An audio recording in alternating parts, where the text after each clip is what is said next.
자, 시장 전문가 나와 있습니다. 장인투자클럽 이창다 대표가 오늘 월요일 담당해 주시겠습니다. 어서 오세요. 네, 반갑습니다. 네. 더워졌어요. 너무 더워져가지고. 네. 사실 이제 이 뭐 기후 얘기도 분명히 증시에선 등장할 겁니다. 기후와 주가도 연관성이 있기 때문에 뭐 여러 가지 섹터들도 영향을 받겠지만 어찌됐건 밤에 자다가 에어컨을 어제 처음 틀었습니다. 도저히 안 되겠거든요. 저희 집에 이제 또 털이 많은 친구가 있는데 강아지입니다, 강아지. 그 친구가 있는데 침대에서 같이 자요. 이 친구가 더웠던 모양이에요. 네. 갑자기 출타를 하셔가지고 한참 찾았네, 아침에. 자, 하여튼 시장이 그러니까 날씨, 기후가 더워지면은 뭔가 또 연관성을 찾아야 되는데 이 연관성이 직접 있는 것 같지는 않습니다만 그래도 오늘 첫 번째 기업 한번 볼까요? 네, 오늘 첫 번째 특징주는요. SK이노베이션과 함께 점검해 보도록 하겠습니다. 흔히 정유와 배터리를 함께 사업하고 있는 기업으로 알려져 있죠. 오늘 SK이노베이션 상승에 대해서는 기사로는 3분기 실적에 대한 기대감을 갖고 있다라고 표현하고 있는데요. 과연 그 이면에는 어떤 내용이 있나 잠깐 점검해 보도록 하겠습니다.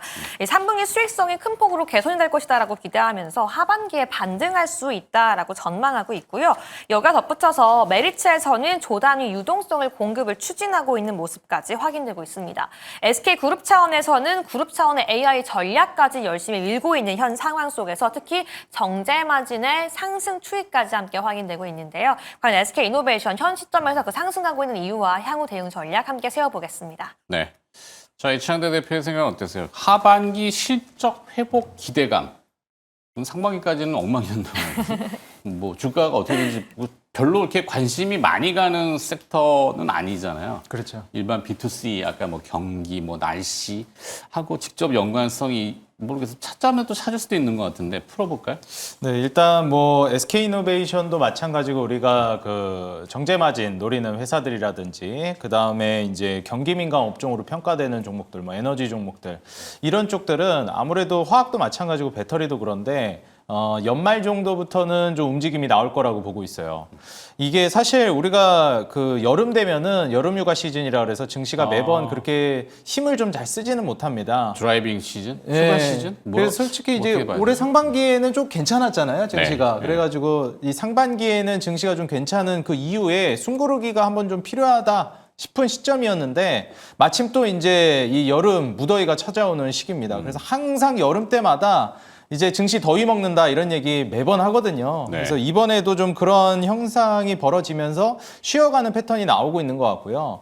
그리고 무엇보다도 7월 달이 이제 접어들기 때문에 실적 시즌입니다. 이때 한번 좀 휘청이는 기업들이 많이 생길 거예요. 실적이 좀 안 좋아가지고 많이 무너진다거나 아니면 실적이 생각보다 너무 괜찮게 나와가지고 예상치 못하게 급등하는 종목들이 막 나오면서 실적이 조금 더 신경 쓰는 시기가 될 것 같고요. 기존의 테마로 움직이던 종목들에서는 좀 종목 교체가 이루어지지 않을까 생각이 듭니다. 자, 그런 관점에서 봤을 때는 우리가 한 연말 정도부터는 경기 회복을 어느 정도 기대하고 있는 게 있어요. 왜냐하면 미국 같은 경우에도 이제 연준이 연내에 한 2회 정도 금리 인하를 한다고 했기 때문에 다른 나라들은 이미 불경기로 인해서 금리 인하를 하고 있었지만 미국이 하는 게 또 중요하단 말이죠. 근데 이제 미국이 연내에 2회 정도 한다 그러면 뭐 이번에 그 파월 연준 의장의 발언을 보면은 7월 달에 할 것 같지는 않습니다. 뭐 8월에 결정은 안 하니까 9월 정도부터 이제 시작하지 않을까 싶은데 그러면 이제 날씨가 다시 쌀쌀해질 때쯤부터는 미국의 금리 인하를 기준점으로 해서 유동성이 확보되고 그로 인한 경기 회복을 꾀할 수 있는 시점이 올해 연말이라고 보고 있어요. 하반기로. 자, 그렇다라고 하면 하반기부터 이제 그동안 불경기로 인해서 못 가고 있던 종목들이 호경기를 미리 기대하면서 올라갈 가능성이 있다고 봅니다. 보통 경기 민감 업종들이 생각보다 빨리 좀 반응을 하기 시작해요. 경기가 회복될 것 같다 싶으면 실적이 막 안 좋게 나왔다 그러는데 왜 주가가 오르지? 이런 경우가 있습니다. SK이노베이션 같은 경우에도 2분기 실적 굉장히 안 좋을 거라고 전망하고 있거든요. 심지어 지금 적자 같은 경우에도 마찬가지고 차입금 자체가 문제가 많이 되고 있어요. 부채 비율 같은 경우에도 높다 보니까. 그래서 이걸 빨리 해결해야 되는 게 가장 산적해 있는 문제인데 이러한 상황에서 투자자분들이 투자를 잘 못합니다. 왜냐하면 현재 상황이 안 좋으니까. 근데 주식은 항상 현재가 아니라 앞을 내다보죠.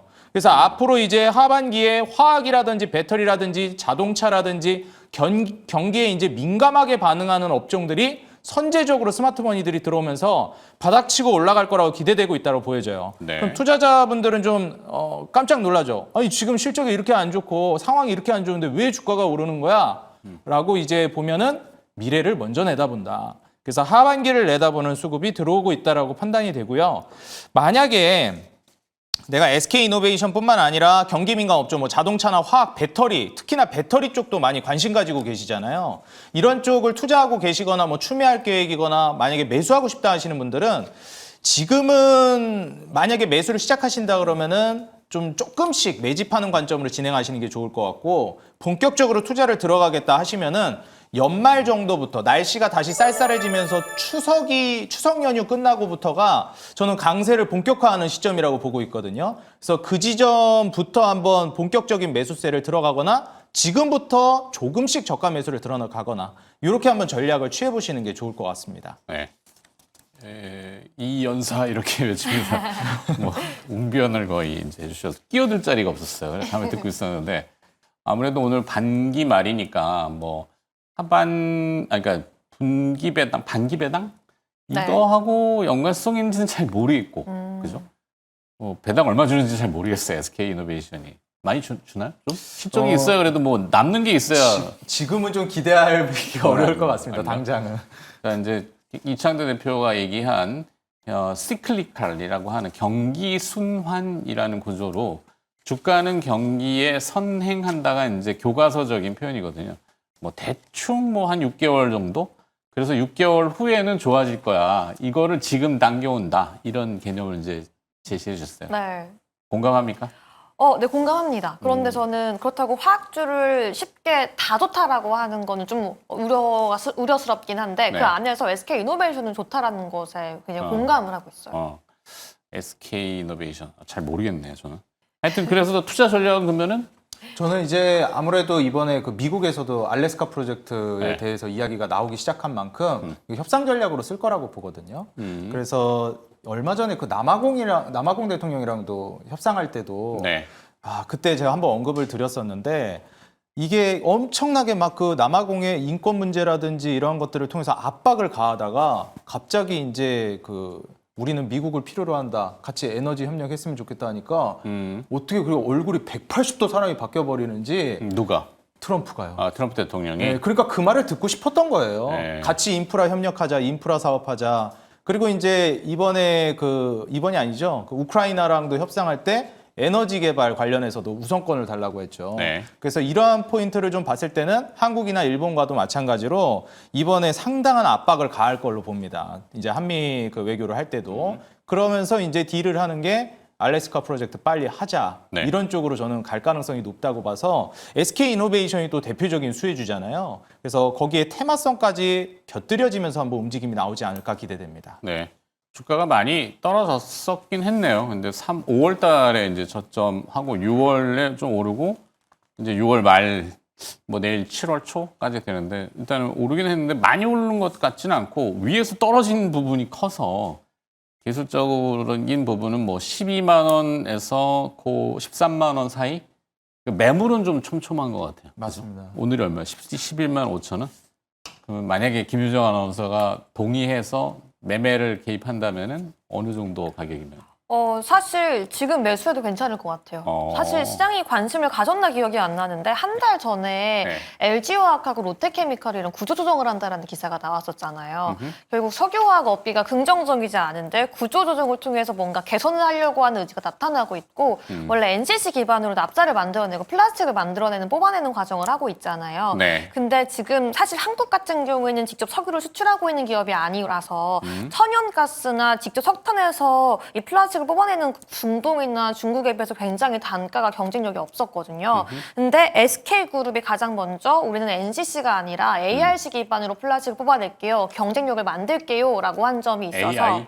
ARC. AIC. 네, 라는 점도 앞으로 기대할 수 있는 석유화학 업체 전망이라고 생각하고 여기에 덧붙여서 지금 유가가 조금 뜨긴 했지만 이란 리스크 전에 석유 값이 굉장히 크게 떨어졌을 때도 불구하고 그 당시에 석유 수혜 종목들이 빛을 못 봤던 게 정제 마진 비용이 미국의 상황이 좋지 않아서 네. 정제 마진 기업들이 어떻게 보면은 좀 슈퍼 의리되어 가고 있는 상황이었잖아요. 그런 상황 속에서 정제 마진 사업을 하고 있다는 것도 SK 이노베이션 입장에서는 굉장히 큰 메리트가 단기적으로 볼 수 있지 않을까 생각을 갖고 있습니다. 네. 오, 우리 김유정 아나운서 공부 많이 했는데 나름의 장치 산업에 대해서 그렇죠. 이게 수익성 구별하기가 사실 쉽지는 않은데 그 납사 저도 여기 들어간 케미컬은 들어가면 좀 어려워요. 자, 어찌됐건 그래서 매수의 의견으로 네, 맞습니다. 동의의 네. 의견으로 동의하고 있습니다. 좋습니다. 자, 그럼 두 번째 기업으로 또 넘어가 보죠. 네, 두 번째 내용은요. NC소프트 게임주와 함께 점검이 필요할 것 NC 같은데요. 소프트? 네, 오늘 아침 9% 이상 상승하다가 지금 현재는 더 그 상승폭을 피해서요. 현재 실시간 12% 넘게 상승하고 있습니다. 오늘 오르는 기업만 갖고 왔구나. 네, 결국 그 강세 이유를 오늘 함께 체크해 보면서 꾸준한 그 상승세가 이어질 수 있을지 함께 체크를 해봐야 될 것 같은데요. 예, 중국 판호에 대한 기대감이 더해지고 있고요. 또 이 후속작에 대한 기대감까지 함께 더해지고 있습니다. 여기에 덧붙여서 NC소프트는요. ESG 경영 보고서까지 함께 더하면서 세 가지 호재가 겹쳐지고 있는데요. 게임주 안에서 사실상 실적과 주가의 흐름은 조금 저조했던 NC소프트 이제는 세 가지 내용들 가지고 날아갈 수 있을지 체크해 보도록 하겠습니다. 네. 앞서 SK 이노베이션, 이 혁신이라고 하는 이노베이션, NC한테 참 지금 굉장히 절실하고 필요할 텐데 그동안 굉장히 조용했어요. 뭔가를 하겠다라고 얘기는 많이 합니다. 기업들은 항상 그래요. ESG나 거버넌스, 여러 가지 하여튼 그냥 약자들이지만 주장을 하는데 실제 이행되는 거는 항상 별로 없었고 별로 기대는 안 하는데 기대해봐도 됩니까? 저는 이제 아무래도 이게 이미지 개선이 한번 크게 이루어지는 게 중요할 것 같습니다. 야구로? 야구도 NC가 좀 야구팀이 있으면 아니죠? 좋을 것 같은데. NC 다이노스가 아니죠? 네, 네, 있습니다. 맞습니다. 네. 큰일 났네. 없는데 또 얘기했어요. 그래서 제가 이제 말씀드렸던 이미지 개선은 그런 식으로 하는 것도 정말 좋을 것 같은데 안 좋은 이미지를 빨리 탈피시키는 게 중요할 것 같아요. 그렇죠. 예, 우리가 이제 보통 게임주라고 하면 3N이라고 하면서 대장주로 이제 3대장으로 많이 꼽았었는데 이 3대장 종목들이 사실 확률 조작이라든지 확률형 아이템. 네, 이런 것들도 얘기가 한번 나온 적도 있었고 특정 기업에서 네. 그리고 이제 소비자들에게 너무 우리가 흔히 속된 말로 소액 결제 근데 이게 요즘은 소액 결제도 아니에요. 네. 어마무시한 단위로 결제를 하거든요. 그렇죠. 그래서 이거를 너무 도박성으로 말 그대로 뽑기처럼 이렇게 다가가는 것이 아니냐. 정말 게임의 본질을 통해서 수익성을 창출하는 게 아니라 이 정도면 거의 도박에 가깝다. 이런 사행성으로 이제 다가간다라는 이미지가 또 네. 씌워졌었습니다. 근데 그거는 우리가 좀 논의를 해봐야 될 만한 포인트긴 한데 이게 이미지가 정말 재밌는 게임, 정말 고퀄리티 게임, 정말 뭐라고 해야 될까요? 품질 좋은 게임을 개발해가지고 돈을 번다는 느낌이 아니라 그러한 식으로 이제 이미지가 씌워졌다라는 것 자체가 상당히 크리티컬했다라고 저는 봅니다. 그러면서 우리 국내에 3N이라고 불렸던 기업들, NC소프트라든지 넥슨이라든지 넷마블 이런 기업들이 전반적으로 이제 주가가 떨어졌었어요. 그리고 이거를 회복하기가 정말 어려운 시점까지 왔습니다. 네. 그 틈을 타고 이제 파고들어서 거의 1황이라고 대장주로 지금 압도적으로 올라갔던 게 크래프톤이거든요. 이게 세계화에 성공하기도 했고요. 근데 이제 NC소프트 같은 경우에는 이번에 중국을 통해서 한번 팔로 개척을 해나갈 가능성이 있다라고 보여집니다. 사실 이제 게임뿐만 아니라 우리가 뷰티 같은 경우에도 세계화에 성공해 나가지만 지금 한알령 해제의 기대감이 계속해서 물밀듯이 들어오고 있잖아요. 그래서 여기에 따라서 한알령 해제 그리고 중국발 중화권 모멘텀을 우리가 기대해 본다라고 하면 역시 뷰티랑 게임을 빼놓을 수가 없습니다. 컨텐츠랑. 그래서 이제 NC소프트가 이번에 리니지 M이 중국 판호 허가가 나오기 시작하면서 수익성 회복을 해줄 수 있을 것이냐 여기에 좀 귀추가 주목되고 있고요. 그리고 무엇보다 NC소프트가 게임 퀄리티라든지 품질에 있어서 뒤처졌던 기업은 아닙니다. 네. 다만 이제 그 이미지가 좀 안 좋았던 것들이 있는 거죠. 그래서 이번 기회를 통해서 이미지 개선을 꾀한다라고 하면 주가 회복도 충분히 저는 가능할 거라고 보는데 좀 더 지켜봐야 될 것 같다라는 생각은 들어요. 네. 그래서 저는 현 시점에서 좀 의견을 드리자면 일단 당장은 단기 매매로 접근하는 게 저는 좋지 않을까 이렇게 좀 생각을 하고 있습니다. 네. 게임 김주영 아나운서 월요일이라서 발음이 좀. 김유정 아나운서는 게임을 조금 접해봤나요? 네, 어릴 때부터 조금 하긴 했었는데 엄청 어려운 이런 MMORPG라던가 뭐 싸우는 게임은 잘 못하고요. 쉬운 뭐 동물의 숲 같은 좀 조작이 쉬운 게임 위주로만 좀 하려고 하고 있습니다. 이 게임 세상도 되게 독특하더라고요. 그 온라인상에서 세계인들이 모여가지고 서로 그 심리를 자극하고 경쟁하고 독려하고 그 세상에서는 참, 와, 이런 세상이 있구나라는 걸 경험해보면 돈을 쓰게 되더라고요. 제가 쓴다는 건 아니지만 돈을 쓰게 만들어요. 그죠? 맞습니다. 그게 이제 게임사의 수익원인데, 물론 게임의 본질이 좋아야죠. 거기서 사람을 모아놔야 되니까. 그게 이제 과연 잘 순환할 수 있을까? 기존의 리니지나 리니지 M에서 드랍이 됐고, 리니지라고 하는 대히트작을 이룰 수 있는 그게 이제 포인트일 텐데, 아까 그 중국의 판호라 그랬잖아요. 네. 이게 판매 허가, 판허의 이제 한국식 표현의 판호인데, 중국이 문을 연다는 거는 중국은 이미 준비가 된 거로 봐요. 중국 게임들은 예전에는 그 경쟁이 잘 안 되니까 좀 막고, 자국 내 기업 보호하고 막 이랬거든요. 근데 요즘은 중국 게임하고 이게 잘 안 되죠. 중국 게임 월등히 높아졌단 말이에요. 그죠? 그러니까 문 열어주는 거지. 들어와. 뭐 이렇게 자신 있으니까. 어떻게 보세요?